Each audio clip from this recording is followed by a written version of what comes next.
Hey, it's Jay Chatfield, loving yourself to life. I'm quietly recording here, waiting on my husband sitting here.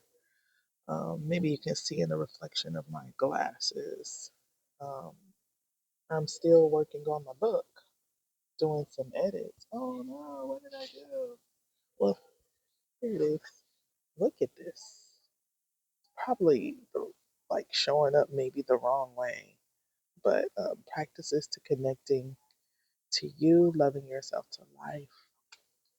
Look how thick this thing is. Listen, I just want to tell you guys, this book was shadow work for me, like 100% shadow work. I don't like to deal with like the little things. I'm a visionary and very creative. So my mind is always creating. That's why I have 55 million channels. Because when I like to tell my stories on the Metaphysical Storyteller, I don't want to put them on Loving Yourself to Life. You can go over there if you want to hear some supernatural stories of my traveling at night and sometimes my visions. And I just record them there because I do. My aim is to create a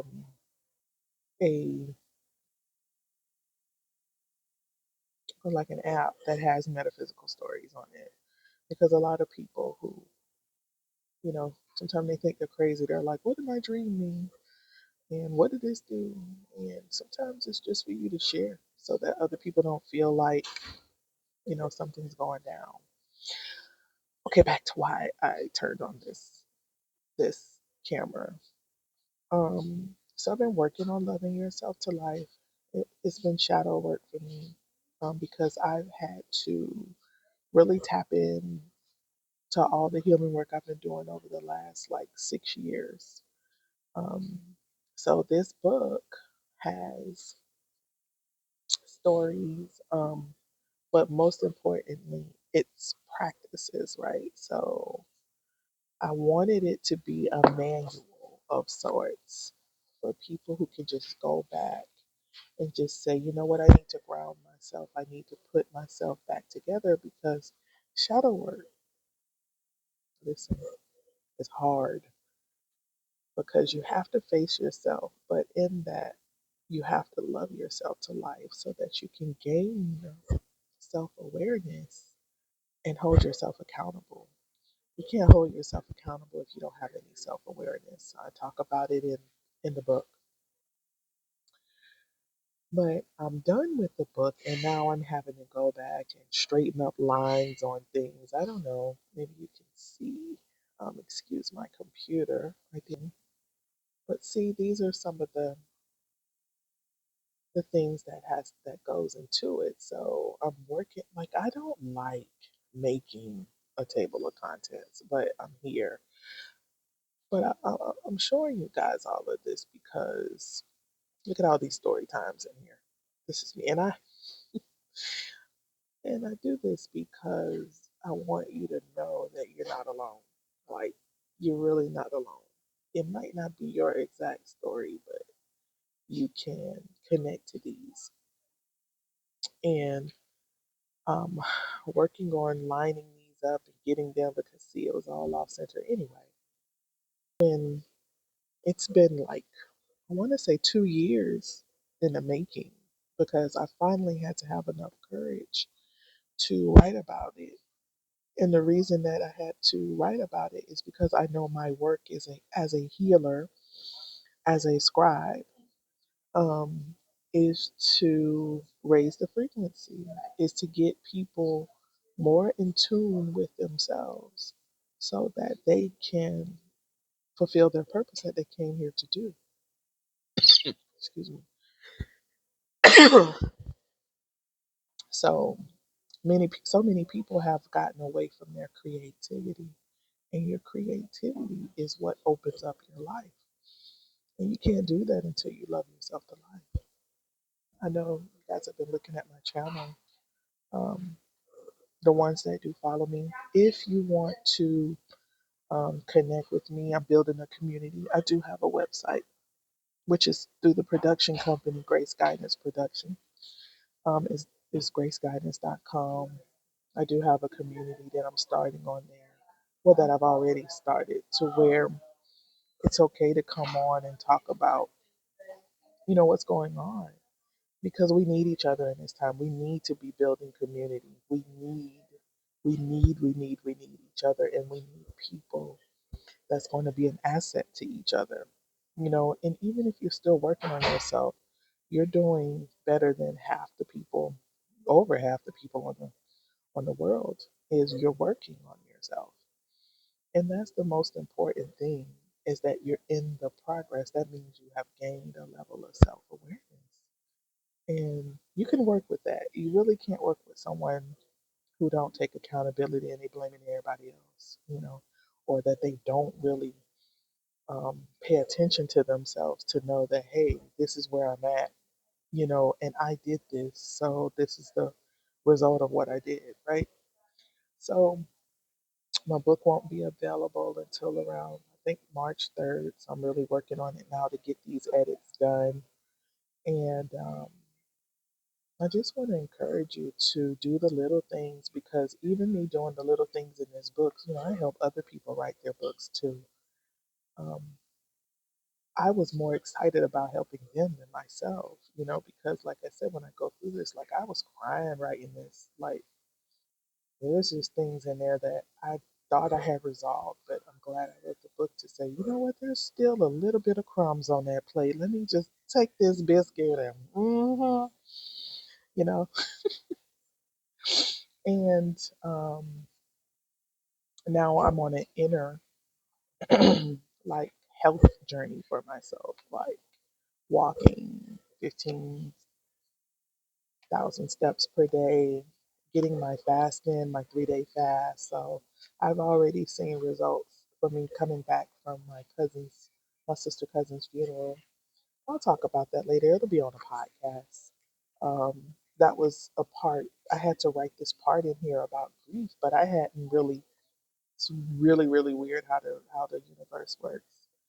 I had to write about grief, and it had been a long time since I lost someone really close to me. Like I was 14 when my aunt's son was killed, which was my brother.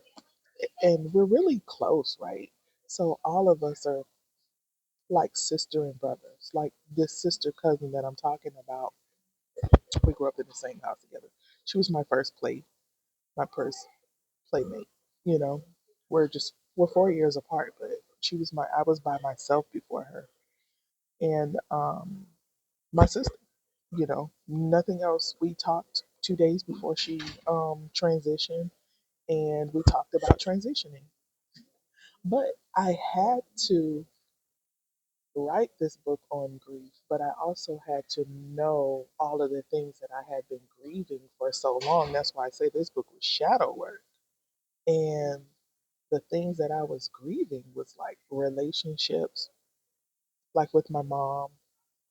Like I could never have the relationship that I want with her because she doesn't realize that what she does is toxic, and I have to separate myself away from it.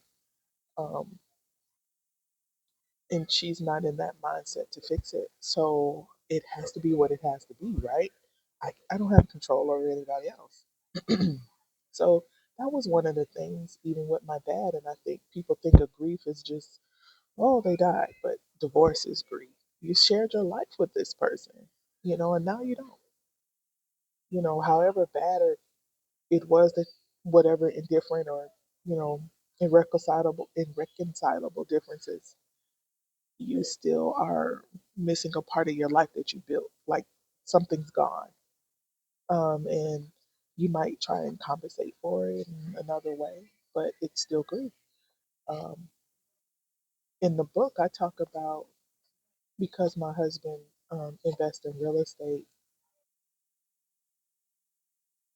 because my husband invests in real estate, um, we moved 10 times in 12 years, and we still have all of our properties, but I was like grieving. Like, because of the attachment. See, we talk about 0 point energy. You guys got to get the book.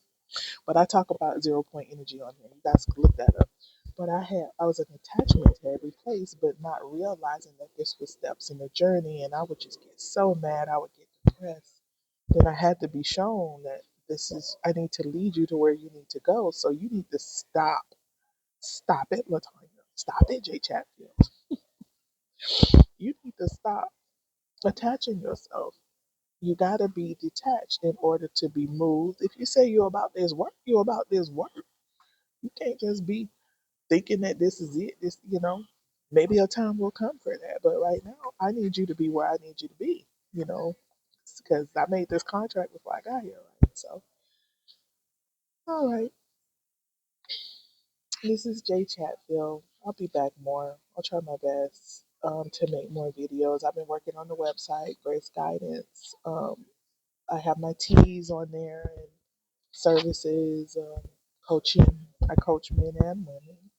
I have 2 clients. I try not to take more than 3 at a time because it does take a lot of energy. Because y'all know what my gifts are. It's like I no longer channel. I am my higher self. So, and I'm working on becoming higher. So, channeling, I just be like, this is what they say. So, if you would like to book some time with me, go to my website, graceguidance.com, and just know there's 0 point energy, and I talk to you from the observant. I don't care if I know you. I have people that I'm coaching that I've known all my life. Yes. And this certain gentleman that I've known all my life, it's really great to see how um, they're growing. I don't mention my people on here, but this person, he's left um, like a those little things when people like you, they put it on your website. And you're like, yay, all these stars. Yeah, that y'all know what I'm talking about. Y'all probably saying it. Like, reviews, thank you. So he's left a great review on my site, and he doesn't mind sometimes me telling some things about him. Because now he's at a point where he's healed it. Usually, when people don't like to talk about the things that they're going through, is when they're still going through and they're still trying to process it. And I would say, because you don't want to get people's opinions all wrapped up in your healing. You want to heal. You want to heal and hear from yourself. But after you heal, most people share. Some people say it just depends on who they're talking to, if you understand what I'm saying. But anyway, I love what I do because I was made to do it. My birthday is a 6. I care about family, friends. I love hard. Um, it is just who I am. So if you want to book me, go to my website and we'll get that thing together. We'll get that thing together. This is Jay Chatfield, Loving Yourself to Life, brought to you by Grace Guidance Production. And do something for you that only you will love. Have a love yourself day.